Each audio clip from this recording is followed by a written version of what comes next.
Hello everyone! Some news about Tesla. So they published their Q4 and full year 2021 financial update.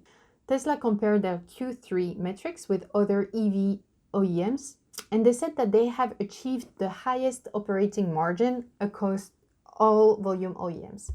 You may know that automotive OEMs were not super enthusiastic about EVs at first because batteries were too expensive. However, Tesla knows that if you design to manufacture, you can achieve those cost targets. And if you want to know what design to manufacture is, please follow me because I'm going to publish a video about that soon.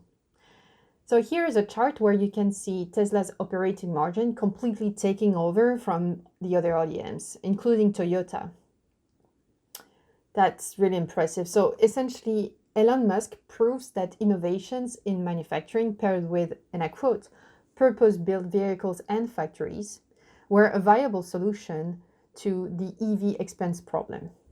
In the description of this video, I will post the link to the report. And there you can see as well that the COGS, so cost of goods sold per vehicle, dropped to $36,000 in both Q3 and Q4 2021. So cost of goods sold means that purchase goods, value added, and advertising as well. So we know that Tesla is notorious for not investing too much in advertising. So they have an advantage, but anyway, it's really impressive to see that type of trend. So if you are an industrial buyer, I hope you're working on design to manufacture. It's very fun first, and as well you can share that video with your manager and team lead and show them that, wow, Tesla is really nailing it.